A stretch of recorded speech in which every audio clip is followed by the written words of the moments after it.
시편 119편 49절에서 56절. 시편 119편 49절에서 56절.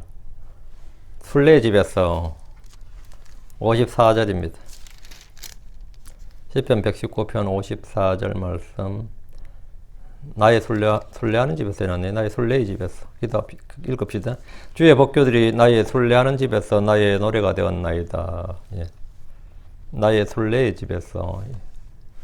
이게 뭔 말이냐면 우리 인생이 순례자죠. 내가 순례자잖아요. 순례의 집은 뭐냐면 예, 내 육신의 몸을 말합니다. 육신의 몸은 임시거처고 내가 순례자로 살아가는 동안 이 집에 살죠. 내 혼이.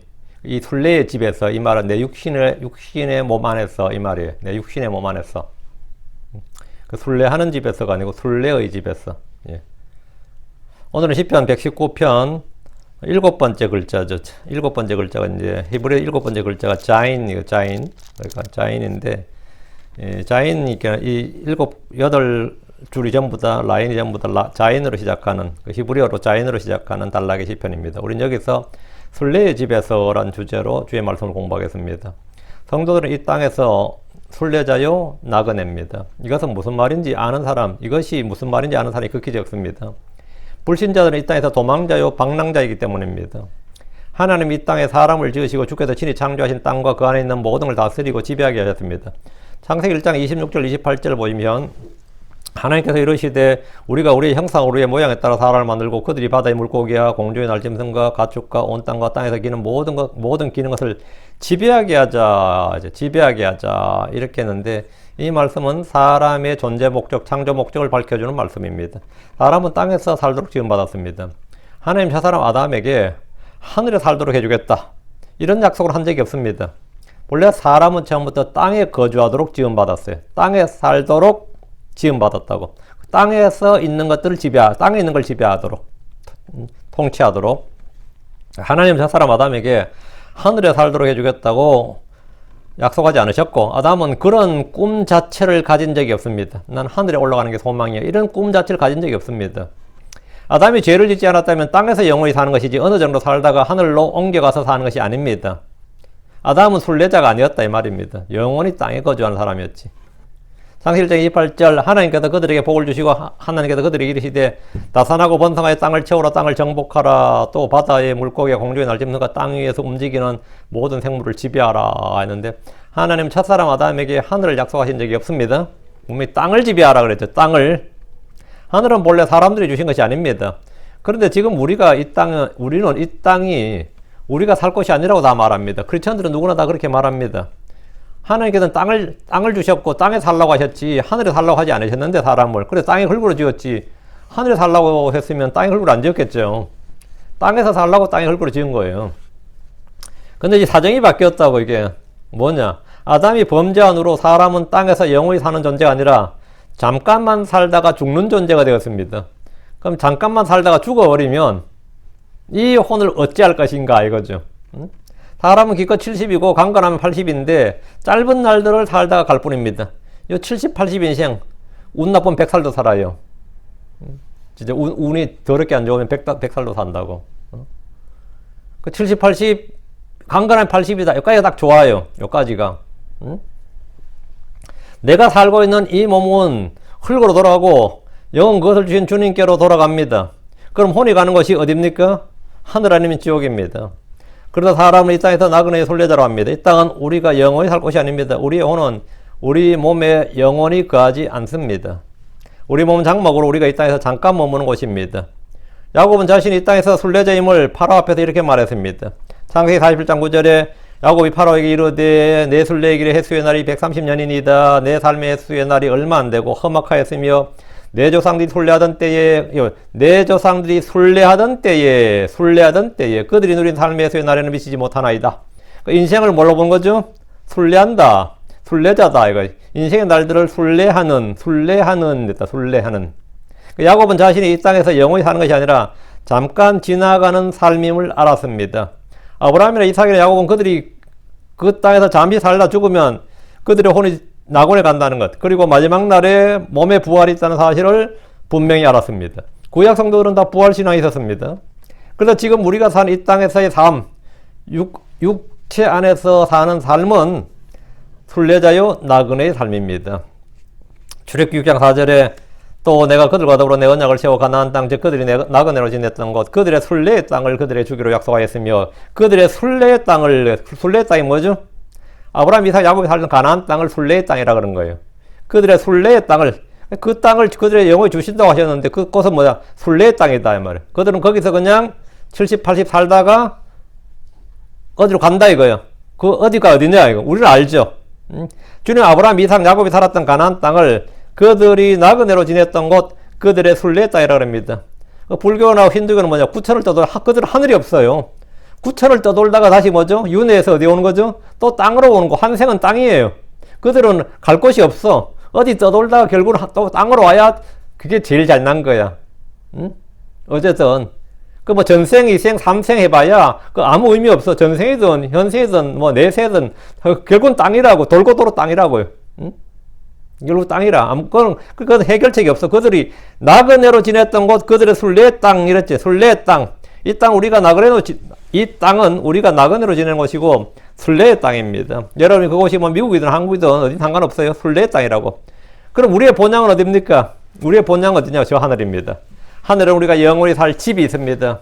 여기서 새 집, 영원히 살 집은 예루살렘의 맨션, 하나님께서 말하는 그 맨션이 아니라 우리의 새 몸, 죽지 않는 몸, 영광스러운 몸, 손으로 짓지 않는 집을 말합니다. 부활의 몸은 우리의 혼이 영원히 거할 집입니다. 지금 내 혼에 거친 이 장막집은 멀지 않아 늙고 병들고 죽어서 썩게 될 겁니다. 질그리시오 장막이요 흙집인 육신은 나의 순례의 집입니다. 나의 무슨 집? 순례의 집이라고. 순례의 집. 내 몸이 순례의 집이다. 내 몸이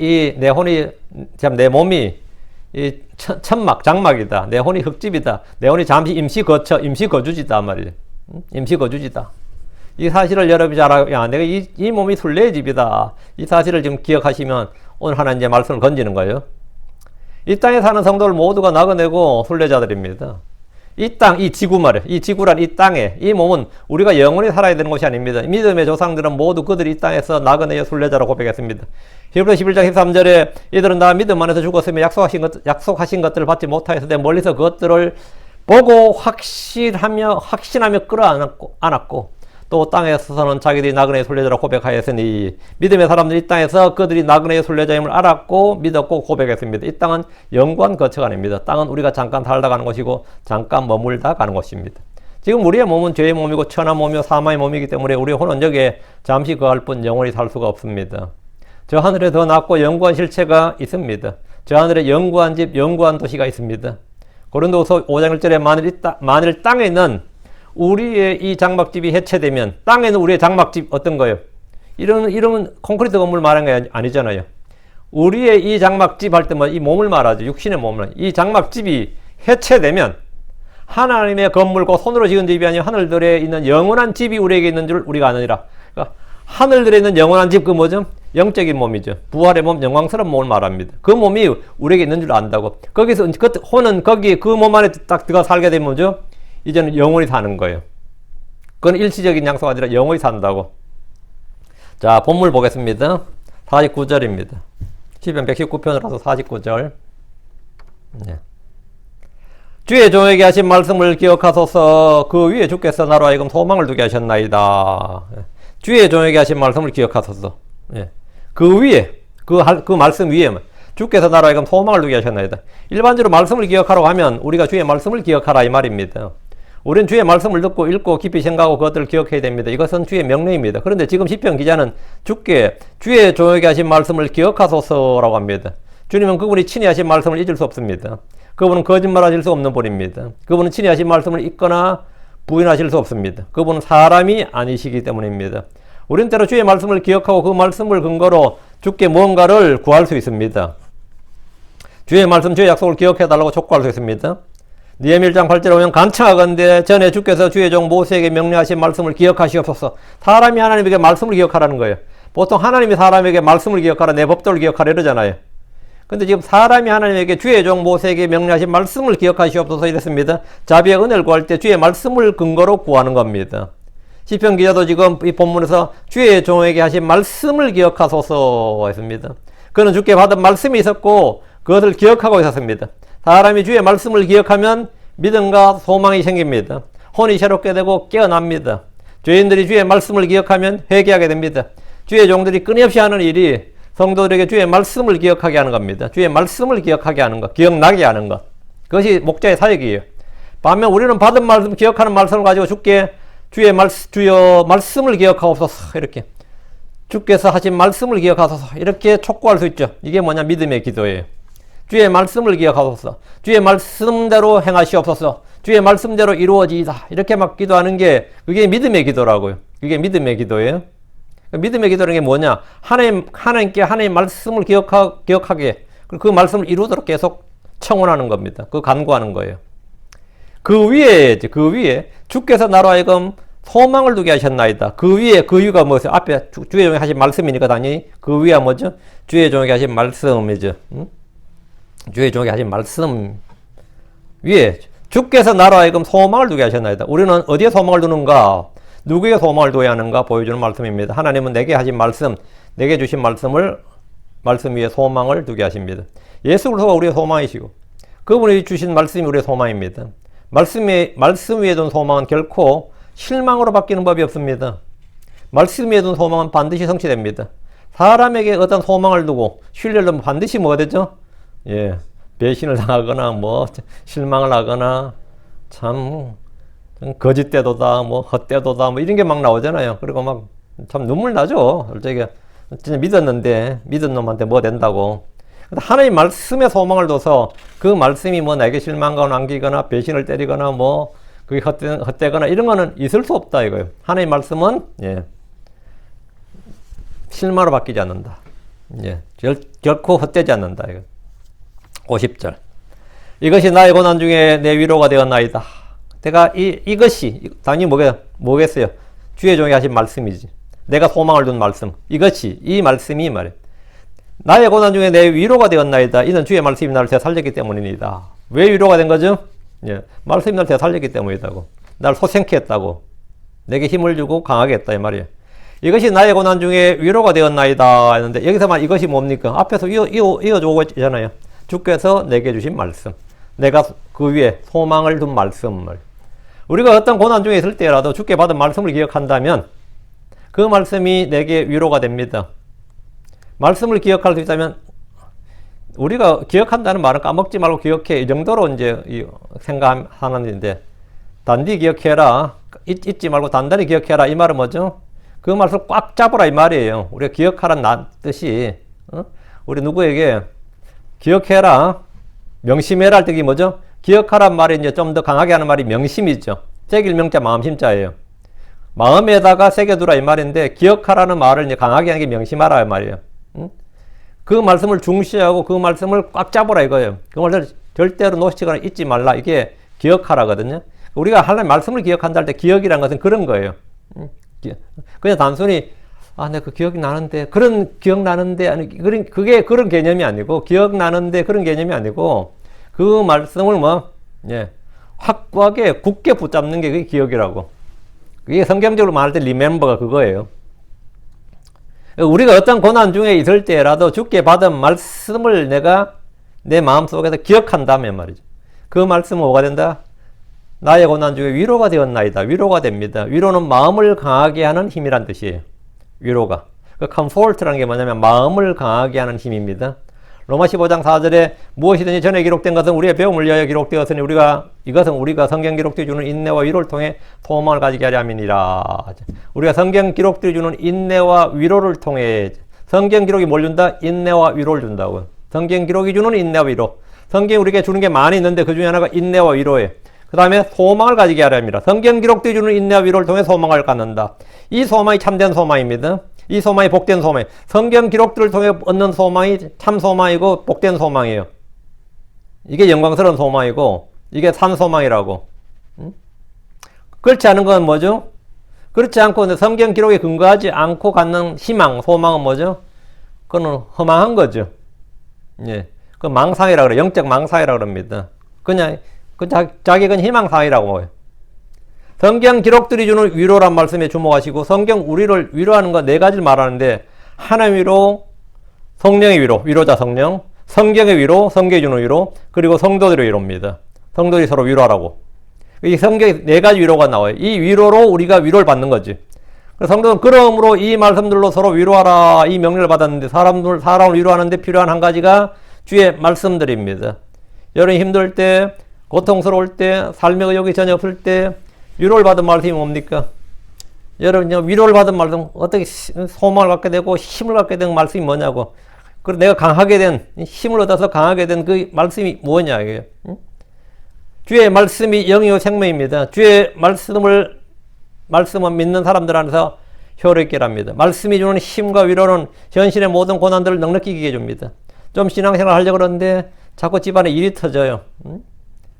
자꾸 일이 터져. 뭐 자식이 문제가 터지든지 사업에 문제가 터지든지 뭐 내 몸에 갑자기 뭐 건강에 갑자기 좀 이제 좀 의욕 있게 뭐 해보려고 그러는데 병원 갔더니 뭐 의사가 뭐가 의심되니까 큰 병원 가서 검사해보라 그러네. 검사하기도 전에 절망감이 와. 큰 병원에 가보라는 말, 그 소견한 말에 그냥 사망권시가 왜 내 인생 왜 이렇게 꼬이나 싶고, 하나님 왜 이러십니까 싶고 막 이렇다고 그냥 절망감이 확 몰려들고 어떤 사람 두려움이 확 몰려들고 낙담이 되고 막 그래요. 낙심이 되고 삶의 의욕이 확 꺾인다고 실제로. 이때 하나님의 말씀을 기억해야 되는데 이 하나님의 말씀이 기억나는 게 아니라 하나님의 말씀이 그냥 이 바람에 밀려가는 구름처럼 싹 다 사라져요. 그 실제로. 근데 말씀이 주는 힘과 위로는 현실의 모든 고난을 넉넉히 이기게 해주는데 실제 많은 성도는 반대야. 지금 50절 잘 봐요. 이는 주의 말씀이 나를 뭐였다? 이는 주의 말씀이 나를 되살렸기 때문이다. 말씀이 나를 되살렸다는 항상 제가 퀴큰을 다 되살렸다 번역했는데요. 이는 주의 말씀이 나를 되살렸기 때문이다. 다 부활과 연관되어 있기 때문에 이 단어가요. 그래서 그랬어요. 이는 주의 말씀이 나를 되살렸다. 그러니까 내가 이 낙심하고 그럴 때 이게 내 혼을 소생시키고 내 영을 소생시키는 게 되살리는 거잖아요. 그래서 내가 위로가 된 거, 이 말씀이 내가 위로가 되는 거예요. 위로는 뜻이 뭐라 했어요? 예. 마음을 강하게 하는 힘이다 그랬죠. 내 속을 강하게 하는 힘이라고. 주의 말씀이 고난 중에 내 위로가 된다는 것은 그 말씀이 나를 되살렸기 때문이에요. 되살린다. 근데 이 말씀이 나를 되살리지 못하면 압력에 의해서 이 사회적 압력이든지 뭐 주변의 압력이든지 죄의 무게든지 아니면 인생의 무거운 짐, 사람들은 다 내가 지고 싶지 않아도 짐이 지워지는 거 있잖아요. 우리가 수고하고 무거운 짐진자들 할 때 그 짐진 있지. 짐진 우리가 능동체로 번역했지만 거기 킹잼성에 수고하고 무거운 짐이 지워진 자들이야 이래 돼요. 그 한국말 좀 어색해서 짐진자들 하지만 무거운 짐이 지워진 자들이 수동태라고. 짐이 막 꿀추면 내가 뭐 노모를 2년 3년 대소변 받아냈는데 안 죽네? 어떻게 생각해? 내가 옛날에 한계가 왔는데 그냥 돌아가시면 좋은데 안 죽네 또? 아 이거 진짜 황납니다. 자식들 울잖아요. 이게 지금 1, 2년 하고 말 일이 아니란 말이죠. 그런 거. 내 몸이 아픈데 이게 1, 2년 만에 고쳐질 병이 아니야. 10년, 20년, 30년 이렇게 간다고 생각, 이래 살다 죽는 생각 해보세요. 이거 내가 지고 싶은 짐이 아니에요. 짐 지워진 거지. 뭐 그런 게 한두 가지냐고 솔직히. 태어나 보니까 뭐 세상이 왜 모양이야. 난 왜 모양이야. 이런 게. 그래서 이 불교나 이 힌두교 쪽에서는 이런 걸 해결할 방법이 없잖아. 그 해결할 방법이 그 카르마라 그래요.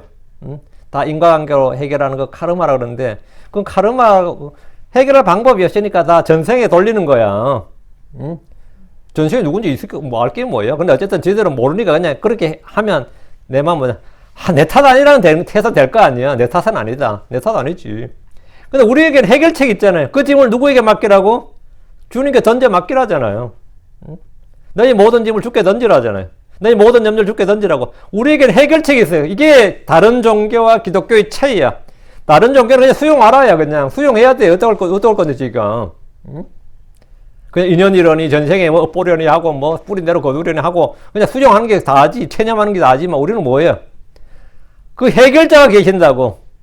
세상에 구원자가 계신다. 구원자가 뭐죠? 구원자는 해결자예요. 우리의 문제를 해결할, 삶과 죽음과 죄와 불법과 모든 이 짐과 우리의 모든 스트레스를 해결하시는 분이 계신다고. 해결자가 있어요. 그 해결자를 못 만나면 뭐가 되는 거예요? 그냥 종교가 되는 거죠. 예수를 믿어도 그냥 종교가 된다고. 그러니까 이것이 나의 고난 중에 내 위로가 되었나? 이것이 뭐라고 했어요? 주의 말씀이, 내가 받은 주의 말씀이, 주께 내게 주신 말씀이 고난 중에 위로가 되는 거예요. 고난이 없으면 위로받을 일이 뭐가 있어요? 고난이 있으니까 위로가 필요한 거지. 고난 없으면 위로가 필요 없어요. 비가 와야 우산이 필요한 것이고, 우비가 필요한 것이고, 뭐 눈이 와야, 날씨가 추워야, 그동안 사놨던 밍크 코트도 위력을 발휘하고, 따뜻하네 하는 거지. 겨울 내내 따뜻해 보세요. 캘리포니아처럼 따뜻하면 털옷이 왜 필요하고, 가죽 잠바가 왜 필요하냐고. 사놓은 거 아무 소용없어요. 그냥 옷장에 계속 처박아 놔야 돼요. 날씨가 한번 추워져야, 그죠? 그런 게 위력을 발휘하는 거라고. 이 하나님의 말씀에 소망을 두고 믿는 이 믿음, 이 위로가 언제 필요한 거죠? 고난 중에 필요한 거지. 고난 중에 고난이 와라. 언제든지 언제든지 와라. 이거. 나에게 뭐가 있다? 말씀이 있다. 이거요. 그걸 이길 수 있는 말씀이 있다. 나에게 위로가 있고 힘이 있고 소망이 있다. 이거요. 이런 주의 말씀이 나를 되살렸기 때문이다. 이래 돼야지. 이게 성도들이지. 그냥 불 팍 죽어가지고 하나님 왜 이러십니까? 뭐 이러고 이러면 골치 아픈 거죠. 주의 말씀은 뭐냐? 죽은 자를 되살리는 그런 권능입니다. 되살린다. 이는 주의 말씀이 나를 되살렸기 때문이다. 여러분 지금 되살아나야 됩니다. 소생해야 돼요. 그 무슨 짐이든 간에 그걸 전부 다 이겨내고 그 고난을 이겨내야 된다고. 고난을 견디고 이길 뿐 아니라 고난을 기뻐하는 그런 수준까지 와야 된다고. 주의 말씀이 고난 중에 내 위로가 되는 것은 그 말씀이 나를 되살렸기 때문이다. 주 예수님은 살려주는 영이 되셨습니다. 주의 말씀 죽은 자를 되살리는 그런 권능 생명의 말씀입니다. 자, 51절.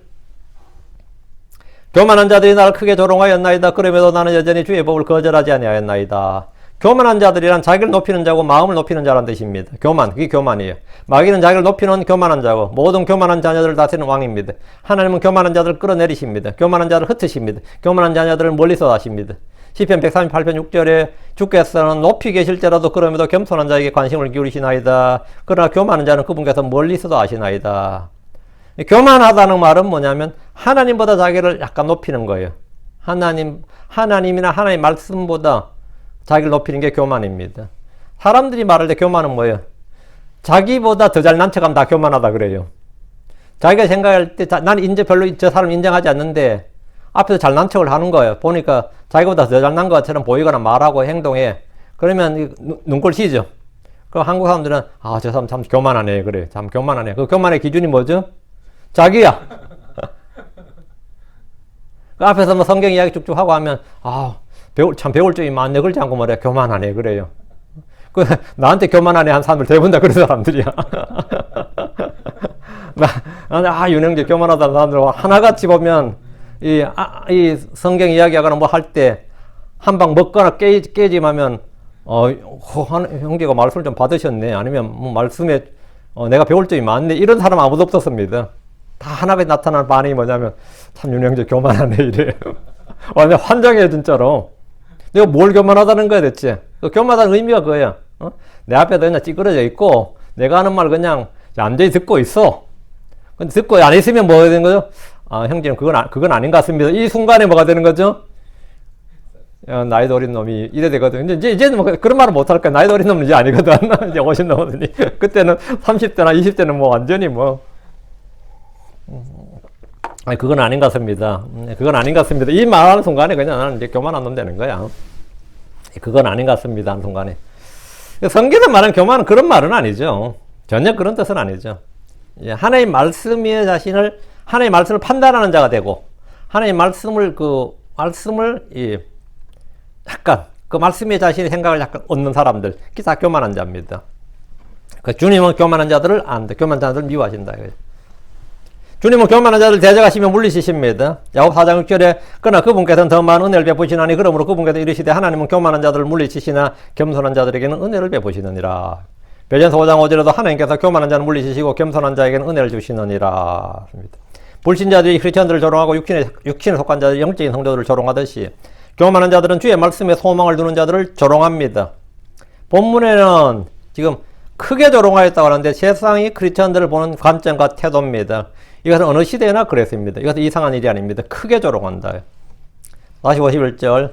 그럼에도 나는 여전히 주의 복을 거절하지 아니하였나이다. 그럼에도 남들이 나를 조롱하든지 멸시하든지 나를 오히려 교만하다고 막 욕해도, 나는, 그럼에도 나는 여전히 주의 복을 거절하지 않아야나이다. 내가 조롱을 받고 멸시와 천대를 받고 수치와 모욕을 당하더라도 나는 여전히 주께 감사하고, 기도하고, 기뻐하고, 주의 법을 묵상합니다. 주의 법을 거절하지 않는다. 주의 법을 거절하지 않고 지킨다는 겁니다. 예스레엘 사람 나봇은 아합 왕이 그의 포도원을 사겠다. 이유는 하나였어요. 왕국에서 가깝다 이거예요. 가까우니까 내가 밭을 곁에 두고, 나봇의 포도원이 가까우니까 곁에 두고 내가 채소밭으로 만들어서, 신선한 채소를 공급받겠다. 이렇게. 그런 거 갖고 이제 포도원을 사겠다고. 그리고 더 좋은 포도원을, 아하브 형 부자니까 내가 더 좋은 포도원을 주겠다. 물물기가 맞교 안 해도 되고, 네가 원하는데 돈으로 달라면 돈으로 주고, 밭으로 달라면 밭으로 주고, 근데 왕이 이제 그렇게 말하면 보통 어떡하죠? 뭐 왕의 뜻대로 하소서 그러죠. 거래를 제안했는데, 그런데 이 나봇이 이런지 하러 왕의 제안과 호의를 거절했습니다. 건방진 놈이죠. 이게 요즘 한국식으로 하면 교만한 놈이야. 건방지고. 그건 교만도 아니고 건방진 것도 아니에요. 이유가 뭐였느냐? 나봇이 왜 왕의 호의를 이런지하에 거절한 겁니까? 왕이 뺏겠다는 게 아니에요. 사겠다는 거야. 넉넉하게. 거기다 더 좋은 것들 주겠다는 거야. 근데 왜 나봇은 거절했느냐 이거죠. 지가 뭐가 잘났다고 거절해? 왕의 호의를. 주의 법을 지키기 위해서였습니다. 딱 하나였어요. 주의 법을 지키기 위해서요. 열왕기상 21장 3절에 나봇이 아합에게 이르되 내가 내 조상들의 상속재산을 왕에게 주는 것을 주께서 금하시리이다. 여러분, 주께서 금하시리이다. The Lord forbid 이래요. 주님이 금하셨다고. 주께서 금하시리이다. 이렇게. The Lord forbid. The God forbid. 이 성경에 이게 많이 나오는 말입니다. God forbid를 결코 그럴 수 없느니라 이래 번역해야 된다는 사람도 있는데, 이 자체가 열왕기상 21장 3절 자체가 그런 번역이 틀렸다는 걸 증명해 줍니다. 왕에게 주는 것을 결코 그럴 수 없느냐 이렇게 번역 안 하잖아요. 주께서 금하시리이다 이렇게 하지. 이건 어디나 마찬가지예요. 그 말은 뭐냐? 이 어구는 이렇게 번역되어야 된다는 걸 성경이 스스로 가르쳐 주는 거예요. 이거는 옥스포드 사전이 중요한 게 아닙니다. 성경 자체적 용례가 그래요. 하늘이 금한다 그러잖아요. Heaven forbid. 그렇죠? 영어에도 있는 말이에요. 하늘이 금한다 이 말은 절대 안 된다 이 말을, 절대 안 된다의 이쪽 용례가 뭐죠? Heaven forbid. 하늘이 금한다. 한국말도 그 말 있어요. 하늘이 금한 일이다 이래요. 하늘이 금한다. 그게 뭐죠? God forbid. 하나님이 금하신다. The Lord forbid. 주께서 금하신다. 성경에 다 나오는 표현입니다. 주께서 금하시리이다. 나봇은 주의 법을 지키는데 전력했고 그 결과 그런 왕비 제벨에게 죽임을 당했습니다. 주의 법을 거절하지 않는다는 것은 그 법을 멀리하지 않고 외면하지 않고 붙들고 지킨다는 말입니다. 그 일에 어떤 희생이나 대가가 따르더라도 나는 여전히 주의 법을 지킨다는 것이, 그게 뭐냐? 성도들입니다. 그게 성도들의 삶의 가치관이에요. 어떤 희생과 대가를 지불하더라도 나는 주의 법을 지키겠다. 나는 주의 법을 거절하지 아니하겠다. 이거 다니엘의 제 친구도 그랬고 다니엘도 그랬고 다 그랬습니다. 52절. 내가 옛적에 주의 판단들을 기억하며 오 주여 또 내 자신을 위로하였나이다. 옛적의 주의 판단들이란 모세오경을 말합니다. 옛적의 주의 판단들 모세오경에 주께서 오래전에 주신 주의 법, 주의 판단, 주의 명령들로 이미 수백 년이 지났지만 그것을 기억한다는 겁니다. 우리가 가진 성경은 몇천 년이 지난 책들입니다. 그러면서 이 말씀들은 여전히 살아있고 권능이 있습니다. 주의 말씀은 영원히 살아있기 때문에 몇천 년이 지나도 조금도 변함이 없습니다. 주께서 살아계시기 때문에 주의 말씀은 여전히 살아있고 권능이 있고 열매를 맺고 활동합니다. 내가 옛적의 주의 판단들을 기억하며, 모세오경은 언제 기록된 거예요? 지금 2023년이죠. 플러스 1500년이야. BC 1500년경에 있었으니까. 3500년 전 글을 우리가 지금 보고 있다고. 상상이 갑니까, 이게? 상상이 가요? 그 법을 지금 우리가 공부하고 있다고.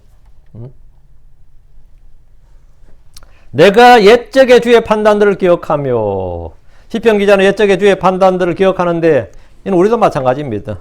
우리가 기억한다, 이 표현이, 기억한다는 건 단순히 그냥, 영어 단어 외워놨던 기억한다, 이런 이야기 아닙니다. 성경에서 기억한다, 이 말은 뭐냐? 예. 잊지 않고 그것을 마음속에 명심하고 있다, 이 말이에요. 옛적의 주의 판단들을 기억하는데, 이는 우리도 마찬가지입니다. 오, 주여 또 내 자신을 위로하였나이다. 말씀을 기억할 때 그 기억된 말씀이 나를 위로합니다. 주의 말씀을 깊이 생각하면 마음은 뜨거워집니다. 주의 말씀을 묵상할 때 지혜와 명철이 생깁니다. 53절입니다. 주의 법을 버리는 사악한 자들로 인하여 공포가 나를 붙잡았나이다. 주의 법을 버리는 사악한 자들로 인해 이 시대는 불신의 시대입니다. 악하고 음란한 세대입니다. 패역한 세대고 비뚤어진 세대입니다. 주를 알지 못하고 알려고 하지 않는 세대입니다. 심지어 교회들에서도 성경을 별로 중요하게 생각하지 않고 그저 찬양과 교제와 경배를 외치는 그런 집회들만 늘어갑니다. 주의 법을 버리는 사악한 자들로 인해 영적인 사람들은 마음이 상하고 미칩니다. 지금 우리가 사는 미국을 보십시오. 불법이 합법이 되고 그것이 대세고 주류가 되어갑니다. 크리스천들이라고 하지만 주의 법이 아니라 세상의 판단과 가치관, 문화와 전통을 그대로 교회 안으로 수용하고 거기에 맞추어서 살아야 한다는 사람들이 매우 많습니다. 교회가 앞장서서 지금 세상과 일치하려고 애를 쓰고 있다고. 세상과 친구 되려고 애를 쓰고 세상에 동화되려고 애를 씁니다. 그래야 뭐 한다? 세상 사람 전도할 거 아니냐 그러고 있어요. 그게 그들의 죄에 대한 종교적 변명입니다. 우리가 세상 사람 다 버릴 거냐? 동성애자를 다 버릴 거냐? 그들 전도해야 될 거 아니냐? 그러니까 전도해야 되니까 뭐죠? 그거 반대해서는 안 된다 이 말이잖아요. 그 불법이 합법화를 자들은 뭐죠? 세상의 동화, 세상과 일치, 세상과 친구가 되는 것이 전도를 위해서라는 거예요, 자꾸. 그게 지금 그 기독교 지도자들이 그렇게 말해요. 그래서 교회 내로 세상의 물결을 그대로 들어오도록 이 문을 열어버린 겁니다. 그런데 여자 집사, 여자 목사는 양성평등 여건신앙에 따라 교회로 들어온 겁니다. 동성애 허용뿐 아니라 그런 것을 차별하지 말아야 한다는 주장도 세상의 조류가 교회에 들어와서 뿌리를 내리고 있습니다. 돈을 숭배하는 탐심은 일찍이 성도들의 우상이 되어버렸습니다. 주의 법을 버리는 사악한 자들로 인하여 이것이 교회의 배교입니다. 주의 법을 버리는 것이 뭐다? 배교라고. 한 단어로 배교라 그래요. 주의 법을 버리는 것이 배교입니다. 믿지 않는 자들은 본래 그렇다고 하지만 믿는 자들이 다양한 이유로 성경을 배척합니다. 시편 기자는 이것이 그에게 공포라고 합니다. 왜 그것이 그에게 공포인 겁니까? 주의 법을 버리는 순간 신정국가인 유다는 망합니다. 주의 백성들은 율법에 따라 저주를 받습니다. 이런 사실을 알기에 주의 법을 버린 자들은 그에게 공포였습니다. 배교의 끝은 언제나 무서운 심판이기 때문입니다. 특히 주의 심판을 미리 보고 말한 예언자들에게 이것은 충격을 넘어 공포 그 자체입니다. 사울왕이 배교할 때 사무엘은 그와 그의 집 그의 왕국의 멸망을 보았습니다. 예레미야는 유다가 어떻게 처참하게 멸망한지 보았습니다. 성경을 아는 사람들은 주를 믿지 않는 사람들이 가게 될 지옥에 대해 압니다. 이것은 솔직히 공포입니다. 공포가 나를 붙잡았나이다 했죠. 주의 법을 버리는 사악한 자들로 인해서 공포가 나를 붙잡았다잖아요. 오늘이라도 주님이 오시면 이 땅의 거의 모든 사람들은 대환란을 통과해야 됩니다. 이들은 살아서 땅에 펼쳐지는 지옥을 겪게 될 겁니다. 그게 대환란입니다. 그리고 그들이 죽게 되면 지옥이 그들의 혼을 삼킵니다. 내가 알던 수많은 사람들이 지금도 지옥으로 떨어지고 있습니다. 복음을 듣지 않고 믿지 않고 멸시하던 자들이 받을 보응을 아는 우리들에게 그것은 소설 속의 이야기가 아니라 공상이 아닙니다. 생생한 현실입니다. 우리는 기껏 실직이나 파산이나 이혼이나 질병이나 취업이나 취업 실패나 아이들의 입시 실패 같은 것에 고통을 받습니다. 그건 진짜 사치스러운 걱정들이죠, 사실은. 지금 당장 전쟁만 터져도요, 취업 걱정, 그런 걱정 없어져요. 오늘 전쟁 터졌는데 취업 걱정할 사람이 있어요? 솔직히, 입시 공부, 그런 거 걱정할 사람이 있냐고. 전쟁 터지면 입시, 취업, 결혼, 그런 거 다 올스탑입니다. 오직 생존만이 뭐죠? 생존과 승리 외에는 아무것도 생각할 게 없어요. 다른 걱정이 있을 수가 없다고. 다른 걱정이 있을 수 없다. 그런데 우리가 이런 이혼, 질병, 취업, 이런 거 걱정하는 자체가 사실 평화로운 때란 뜻이에요. 그러니까 그런 걱정하고 있는 거지. 그래서 지금 팔레스타인 전쟁도 마찬가지고 우크라이나 전쟁도 마찬가지고 지금 우크라이나 청년들이 취업 걱정할 때가 아니잖아요. 그 사람이 취업 생각할 때가 아니란 말이지. 지금 사람들은 경제적 위기나 자연재해나 기후위기나 전쟁의 위험이나 각종 재난이나 사고에 대해서 두려워합니다. 그러나 진정 무서운 것은 주의 법을 버리는 자들로 인해서 이 땅에 닥칠 심판이 가장 큰 공포입니다. 그나마 주의 말씀을 추구한다는 교회들을 보면 부흥의 불길은 꺼져버렸고 서로 다툼만 일삼고 있습니다. 한국엔 뒤늦게 킹제임스 성경이 소개되고 말씀에 눈을 뜬 사람들이 생기게 되었지만 30년도 채 지나지 않아서 그것은 먼 옛날의 이야기처럼 되고 말았습니다. 주의 법을 버린다는 게 뭡니까? 하나님의 말씀의 영감과 완전한 보존을 믿지 않는다는 말입니다. 믿지 않는다. 그것이 나에게 뭐가 된다? 공포가 된다. 왜? 왜 공포가 됩니까? 그것들로 인해서 불법이 충만해야 되고, 불법이 충만할 때 뭐가 오죠? 심판이 임하기 때문입니다. 그 심판은 모두가 리얼이야. 현실이야. 성경에 기록된 이 심판의 재앙이 현실이 된다고. 그것이 진짜 공포죠. 물론 내 자신이야 그전에 올라가지만 이스라엘은 뭡니까? 대환란이잖아요. 주의 날. 이스라엘은 대환란을 통과하잖아. 그럼 뭐냐? 공포라고. 공포가 날 붙잡나이다. 아직. 54절. 뭐 말씀 딱 와닿습니까? 다음 주의 법규들이 나의 순례의 집에서 나의 노래들이 되었나이다. 시편 기자에게 주의 법규들은 즐거움이었고 또한 그의 노래였습니다. 주의 법은 늘 내가 생각할 묵상의 소재입니다. 주의 법은 그에게 자유를 주는 자유의 법이었습니다. 주의 법은 순례의 길에 그의 등불이고 빛이었습니다. 여러분은 힘들 때 저는 노래 또는 흥얼거리며 부른 노래가 있습니까? 여러분 막 너무 힘들 때 여자의 일생 뭐 이런 거 불러요. 그건 아닐 거 아니에요. 요즘 10월 되면 뭐 10월의 마지막 번 그런 거 불러? 응? 참 그 노래 진짜 아직도 내 기억이 나니까 내가 중학교 2학년 때 처음 들었던 노래거든요. 중학교 2학년 때 처음 들었던 노래인데 이게 몇 년 지난 거야? 명곡이야. 음반 산업이 엄청나게 발전한 걸 보면 이 노래라는 게 어떤 거예요? 누구나 노래를 듣고 부르기를 좋아하는 것을 쉽게 알 수 있습니다. 음반 산업 점점 더 활성화되고 있거든요. 음악, 특히 노래 힘은 누구나 인정합니다. 심리 치료 중에도 음악 치료라는 것이 있어요. 뮤직 세라피가 있다고. 음악 치료라는 게 있습니다. 노래는 감정을 표현하고 즐거움, 쾌락이나 오락을 주고 아름다움을 추구하고 상호 소통하며 정신과 몸의 반응을 야기하고 명확한 메시지를 전달해 줄 수 있고 사람들을 교화하거나 가르치기도 합니다. 군대에 가면 군인들에게 총 쏘는 것보다 먼저 가르친 것이 군가입니다. 군가를 계속 부르게 하는 겁니다. 군가는 민간인을 군인으로 바꿔주는 가장 효과적인 교육수단이라고 합니다. 그 군가를 일단 15곡에서 20곡을 외우게 하고, 그 뭐 행진간에 뭐 군가한다, 뭐 배식을 기다리면서 군가를 하고, 뭐 훈련자가 군가 무조건 노래를 부르는 거예요. 하루 종일 노래를 부르게 시키는 겁니다. 총 쏘는 것보다 훨씬 더 중요한 겁니다. 예, 의식을 바꿔놓는 거예요. 응? 노래야, 노래. 그 민간인을 군인으로 바꾼다. 그 6주 만에 그걸 해야 요즘 뭐 4주라 하대. 4주 만에 그걸 이뤄내야 됩니다. 4주 만에. 4주, 6주 만에 민간인을 완전히 군인으로 탈바꿈 시키는 거는 총을 잘 쏴서 되는 거 아닙니다. 예. 그들의 정신을 바꿔놔야 되는데, 그건 노래예요, 노래. 뭐, 여러분이 막 군법을 줄줄 외우게 해가지고 그 사람들 바꾸는 거 아니에요. 군가예요, 군가. 노래입니다. 성도들에게는 뭐가 있다? 부를 노래가 있습니다. 운동권 애들도 운동권 가요라는 게 있어요.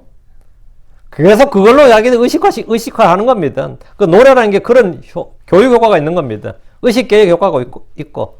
그럼 성도들은 부를 노래가 뭐죠? 예, 찬양, 찬송가가 있다고요. 지금 오시와서 주의 법규들이 나의 순례의 집에서 나의 노래들이 되었나이다. 시편은 성도들이 부르도록 지어진 노래들입니다. 본문에서 나의 순례의 집에서라고 하는데 우리 몸이 바로 순례의 집입니다. 우리 몸은 순례자요 나그네로서 사는 동안 우리의 장막이 흙집입니다. 혼이 이 순례의 집을 떠나는 것이 죽음입니다. 우리 이 땅에서 순례자들로서 잠시 이 장막집에 머물고 있습니다. 여러분이 뭐 장막을 캠핑 같은 사람 장막 쳐보죠. 캠핑 가면 장막 쳐볼 겁니다. 집도 뭐 하면 뭐 석가래가 떨어지고 뭐 아니면 벽이 무너지고 할 수 있죠. 그러면 보수공사 해야 되죠. 그게 이제 우리가 뭐 관절이 부러졌다 그러면 그 다시 깁스해가지고 하고 또 뭐 인공관절 심고 하는 게 전부 다 보수 작업이에요. 그냥 내 몸이 그런 보수 작업이에요. 뭐가 잘못되면 고치고 하는 게 다 보수 작업입니다. 그러다가 이제 무너지면 그냥 이제 여기 더 못 살겠다 한번 떠나야지. 계속 고치면 살 수는 없으니까. 그렇죠? 그러니까 죽음이라는 게 우리는 죽음을 확실히 아니까 이걸 딱 알아야 되죠. 우리 몸이 순례의 집이고, 우리 몸은 순례자여 나그네 사는 동안 우리의 장막이고 흙집입니다. 혼이 이 순례의 집을 떠나는 것이 죽음입니다. 우리는 이 땅에서 순례자들로 잠시 이 장막집에 머물고 있습니다. 역대기상 29장 15절에 우리는 우리의 모든 조상들 같이 주 앞에서 나그네요 잠시 머무는 자이며 또 땅 위에 있는 우리의 날들이 그림자 같아서 영구히 지속되는 날이 없나이다 했습니다. 주 앞에서 뭐라고? 나그네, 잠시 머무는 자. 이게 우리라고요. 우린 주 앞에서 나그네요 잠시 머무는 자입니다. 우리는 모두 벌거벗고 나왔다가 또 벌거벗은 채로 돌아갑니다. 혼이 떠나면 내가 살던 이 장막집, 흙집은 흙으로 돌아갑니다. 이 순례의 집에서 우리는 잠시 동안 많은 일들을 겪지만 그것들은 모두 잠깐 있다가 사라지는 것들입니다. 장막 치자마자 바람이 확 와가지고 그 천막 휙 날아가 버린 것도 있잖아요. 불타버리고 천막 쳐가지고 잘 자려왔는데 멧돼지들이 깨가지고 뒷발만 넣는 거. 그게 우리는 뭐죠? 사고라 그래요. 그걸 재난이라고 사고라 그래요. 그거를 뭐 태풍이 몰아치든지 홍수가 있든지 뭐 화재가 나든지 쓰나미가 닥치든지 우리도 그렇죠. 그래서 내가 그냥 죽는 거지 뭐. 자고 있는데 음악 파티에 갔는데 하마스가 들이닥칠 줄 누가 알았겠어요. 응? 난 음악 축제에 갔을 뿐인데 야 진짜 확 나가잖아. 그놈들은 하필이면 또 그렇게 해가지고는 응? 하마스 들이닥쳐서 막 잡아가고 막 총을 쏴 죽이겠단 말이지. 그걸 내가 재난이라고 그러죠. 응? 별의별 일을 다 겪는다고 사람마다. 별의별 일을 다 겪어요. 영원히 끝나지 않을 것 같은 괴로움이나 고통으로 지나보면 다 한순간에 불과합니다. 근데 그런 일이 왜 닥치냐 이래 물어보면 욥의 아들들에게 왜 그런 일이 닥쳤고 욥의 자식들 욥에게 왜 그런 일이 닥쳤느냐 그러면 왜라는 말은 사실 쓸모없는 말이에요. 하나님은 이 재난이나 사고나 죽음이나 이런 모든 일은 뭐다? 예, 외모를 구분하지 않는다는 겁니다. 하나님의 심판도 맞이 사람의 외모를 차별하거나 구분하지 않습니다. 욥의 자식이라고 해도 괜찮고 뭐 사도 바울이라도 괜찮은 게 아니라 질병은 사도 바울에도 찾아오는 거고 죽음은 사도들이고 예언자고 상관이 다 찾아오는 거예요. 어린애한테도 오는 거고 뱃속에서도 오는 게 죽음이에요. 그런 사람의 외모를 차별하지 않는다. 우리 모두 하나님 앞에서는 동등하다 이거예요. 이 세상은 내가 영원히 살 곳이 아닙니다. 이 땅은 내가 정착할 곳이 아닙니다. 여러분이 어느 곳에 여행을 하면 아무리 좋게 보여도 그곳은 지나가는 곳이고 그냥 보고 마는 곳에 불과하듯이 이 땅은 우리에게 잠시 지나가는 곳이고 며칠 머물다가 가는 곳입니다. 시편 39편 12절에 나의 기도를 들어서 주여 또 나의 부르짖음에 귀를 기울여소서. 내가 눈물을 흘릴 때 당신은 잠잠하지 마옵소서. 이는 내가 주와 함께하는 나그네요. 또 내 모든 조상들처럼 떠도는 자이기 때문이니이다. 여러분 내가 주와 함께하는 나그네요. 시편 기자는 육신의 몸에 사는 삶의 날들을 내 자신이 뭐냐 내가 주와 함께하는 나그네요 합니다. 그렇습니다. 우리는 모두 주와 함께하는 나그네입니다. 제가 어릴 때 자주 들었던 노래 중에 하나가 야 내 나이가 돼야 이 노래를 알려나 반탱이도 알냐 인생은 나그네길 알아요? 최준 씨가 불렀던 거. 응? 그 가사 보면 상당히 대중가요임에도 그 당시에도 참 서정적이라서 그런지 참 인생을 압축적으로 노래하고 있어요. 응?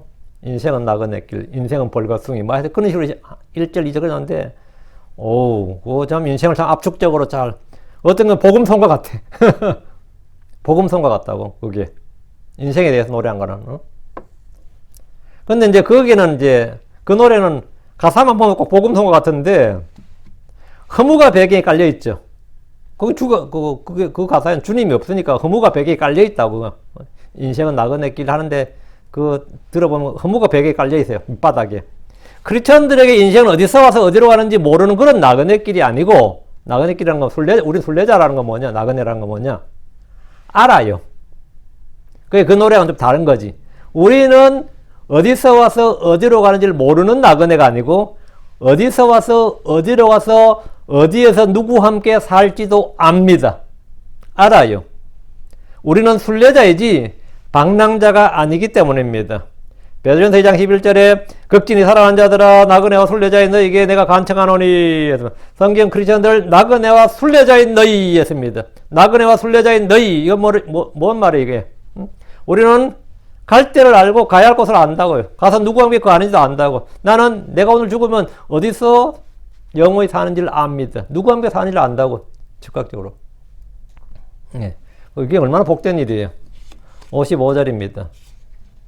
내가 밤에 주의 이름을 기억하였으며 오 주여 또 주의 복을 지켰나이다. 여러분 밤에 무엇을 합니까? 본래 밤은 안식을 위한 시간입니다. 어릴 적 동화를 보면 해도 잡는 밤이란 말이 있어요. 해도 밤엔 잠을 잔다 이 말이에요. 밤은 모든 활동을 중단하고 쉼을 가져야 되는 시간입니다. 그러나 현실에서 많이들에게 밤은 낮보다 더 바쁜 시간입니다. 학생들은 낮에 못다한 공부를 밤에 해야 됩니다. 과제물을 밤에 해야 되고 책을 읽어야 되고 내일의 수업을 준비합니다. 취업을 준비하는 사람들은 밤에 더 부지런히 공부합니다. 장사하는 사람들은 밤에 쉬어야 되는데 쉬는 게 아닙니다. 내일의 장사를 준비하기 때문에 밤에 쉼을 얻지 못합니다. 낮에도 일하고 밤에도 일하는 그런 삶의 연속입니다. 요즘은 낮보다 밤에 더 활동적으로 일하는 사람들이 많습니다. 식당이나 주점은 물론이고 밤에 장사하는 이들이 수두룩합니다. 밤은 또한 어둠의 시간이요 죄인들이 가장 활동하기 쉬운 죄악과 범죄의 시간입니다. 거의 모든 불법과 죄들이 밤에 이루어집니다. 시편 기자는 밤에 주의 이름을 기억했다고 합니다. 오늘날 많이들은 밤에 TV를 보고 영화를 보고 낮에 하지 못했던 취미 활동을 합니다. 밤의 시간을 잘 활용하는 굉장히 중요합니다. 근데 시편 기자가 한 일이 뭐냐 55절에 내가 밤에 주의 이름을 기억하였나이다. 기억하였나이다. 이 말이 뭐예요? 주의 이름을 기억하였나이다. 오 주여. 성도들에게 밤은 기도와 말씀, 찬양과 묵상 등 영적으로 체험을 받을 시간입니다. 우리가 말씀을 기억하는 것은 뭐냐? 예. 이걸 생각을 활성화하는 거예요. 이걸 다시 끄집어내서 말씀을 내게 액티브하는 거예요. 이게 기억하는 거라고. 내가 밤에 주의 이름을 기억하였나이다. 땅의 식물들이 밤에 이슬을 받듯이 우리는 밤에 주님의 은혜를 입어야 됩니다. 주의 이름을 기억하는 것은 주님을 깊이 생각한다, 묵상한다. 그 말씀을 내가 그걸 붙든다요. 굳게 밀착한다. 이런 게 기억하는 거죠. 오 주여 또 주의 법을 지켰나이다. 주의 이름을 기억하는 사람은 주의 법을 지킵니다. 56절 이것을 내가 가졌으니 독특한 표현이죠. 이것을 내가 가졌으니 This I had 이것을 I had 내가 가졌으니 이는 내가 주의 훈계들을 지켰기 때문입니다. 제가 이거 할 때 이거 저는 완전 어순을 항상 어순 그대로 번역했어요. 항상 거의 그대로 영어 킹제임스 성경 어순을 그대로 이것을 내가 가졌으니 이는 내가 주의 훈계들을 지켰기 때문입니다. 이것을 내가 가졌으니 내가 가진 것이 뭡니까? 주의 이름이죠. 내가 기억한 주의 이름. 밤에 내가 주의 이름을 기억했다잖아요. 나는 주의 이름을 가졌다고. 나는 주 예수를 소유한 사람이에요. 난 주 예수를 소유한 사람이에요. 나는 주의 법, 주의 말씀을 가졌습니다. 우리가 가진 것은 주께 받은 것입니다. 나에게는 순례의 집에서 부를 노래가 있습니다. 밤의 침상에서 기억할 이름이 있습니다. 지켜야 할 법이 있습니다. 내게 아무것도 없는 것 같고 가난하고 궁핍한 같은 나에게도 가진 것을 찾아보면 꽤 많다는 걸 알게 될 겁니다. 내가 가진 게 꽤 많다 이거죠. 뭐 난 자식이 몇 있고 재산이 얼마 있고 이건 사실 여러 개 가졌다 해봐야 뭐 찾아오지도 않는 뭐 자식 뭐 언제 찾아올 것 같아요? 10년 20년 안 찾아오는 자식은 죽은 장례식장에 찾아와가지고 껄껄 울다가요. 그게 끝이야. 진짜 내가 진짜 가진 것도 뭐냐 하면 이런 거예요. 이것을 내가 가졌으니 나에겐 평생 읽고 공부할 주의 말씀이 곁에 있습니다. 내 안엔 평안과 힘과 위로와 자유를 주는 주의 영이 있습니다. 나에겐 다닐 수 있는 교회가 있습니다. 교제할 수 있는 벗이 있습니다. 언제나 부를 수 있고 엎드려 경배할 수 있는 주 하나님 있습니다. 이것을 내가 가졌으니 나는 소망을 가졌습니다. 나는 믿음을 가졌습니다. 나는 주의 이름을 가졌습니다. 나는 가졌다고. 이것을 내가 가졌으니 라고 할 때 성도들이 가진 이것은 너무나 많습니다. 이는 내가 주의 훈계들을 지켰기 때문이니이다. 주께서 주신 은혜와 복을 빼앗기지 않고 마음에서 흘러나가지 않도록 하십시오. 잊어버리지 않도록 하십시오. 이를 위해 우리는 주의 훈계들을 지켜야 합니다. 주의 훈계들을 지키면 더 풍성히 갖게 될 것입니다. 가진 자는 더 많이 가진다고요. 가진 자가 더 많이 받는다. 다다익선이에요. 그러나 어떤 사람은 자기가 가지고 있는 것마저도 빼앗깁니다. 자기가 가지고 있다고 생각하는 것마저도 빼앗긴다고. 주의 훈계들, 즉 주의 말씀들을 지키는 자가 주를 사랑하는 자입니다. 주의 명령들을 지키는 자가 주께 사랑을 받습니다. 우리는 순례의 집에서